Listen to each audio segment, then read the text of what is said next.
સાબરકાંઠાથી પ્રાપ્ત થઈ રહ્યા છે। સાબરકાંઠા અને અરવલ્લી જિલ્લાને જોડતા નેશનલ હાઈવે પર ભેંસકા નદી પર બ્રિજનું નિર્માણ કામ ચાલી રહ્યું છે અને આ બ્રિજની કામગીરીને કારણે સ્થાનિકો અને વાહન ચાલકોને ભારે હાલાકીનો સામનો કરવો પડી રહ્યો છે। મુશળધાર વરસાદને કારણે નદી પર બનાવેલો ડાયવર્ઝન ધોવાઈ ગયો છે, જેના પગલે લોકોએ 20 કિલોમીટરનો ફેરો ખાવો પડી રહ્યો છે।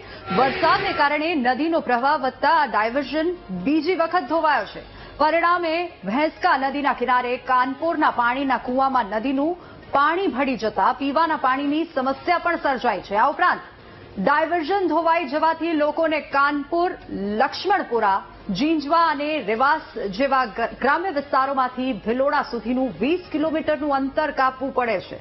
સ્થાનિકોનું કહેવું છે કે કોન્ટ્રાક્ટરની બેદરકારીને બ્રિજનું નિર્માણ મંથર ગતિએ ચાલી રહ્યું છે અને ડાયવર્ઝનનું કામ પણ નબળી ગુણવત્તાનું હોવાથી તે વારંવાર ધોવાઈ રહ્યું છે અને આ જ પરિસ્થિતિથી કંટાળેલા સ્થાનિકોએ સમસ્યાનું નિરાકરણ ન આવે તો આંદોલનની ચીમકી ઉચ્ચારી છે।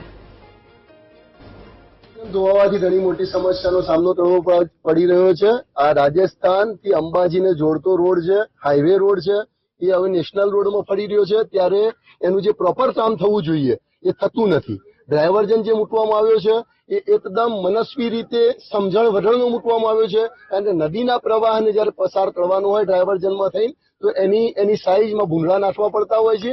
અહીંયા એવો વિચાર સહેજ પણ કોન્ટ્રાક્ટર દ્વારા કરવામાં આવેલ નથી અને 2 વાર આ ડાયવર્ઝન ધોવાઈ ગયો છે। જે ડાયવર્ઝન આપવામાં આવેલું છે એ ડાયવર્ઝન રોડ છે એ તૂટી ગયો છે, બરાબર। ઘરનારો જે મૂક્યો છે એટલે ઘરનારો ઓછો મૂકવાના કારણે તૂટ્યો છે, એ સામાન્ય માણસને ખબર પડે એવી વાત છે।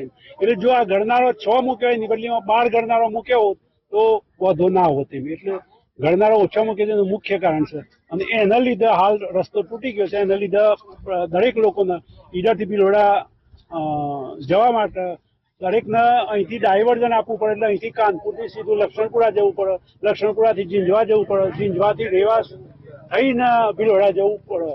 કાનપુર ગામથી ભિલોડા જવા માટેનો જે હાઈવે નેશનલ કામ ચાલુ છે એ આ બીજી વાર કામ ચાલુ થયું તે બાયપાસ આપ્યો છે, એ લોકોએ ડાયવર્ઝન આપેલું હતું।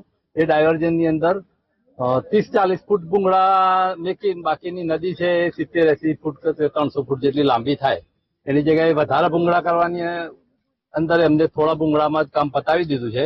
એ પતાવવાથી અહીંથી 2 વાર ધોવાઈ ગયું। 2 વાર ધોવાય છે તો અહીંયા 108 જઈ શકે એવી નથી, વિદ્યાર્થીઓ બી જઈ શકે એવા નથી, પગદંડી જવા માટેનો રસ્તો રહ્યો નથી। અત્યારે તો પરિસ્થિતિ બહુ ખરાબ થઈ ગઈ છે। બાજુમાં કૂવામાં પાણી ઘૂસી ગયું છે, ગામમાં પીવાલાયક પાણી બી નથી રહ્યું, એટલે પરિસ્થિતિ બહુ ખરાબ છે।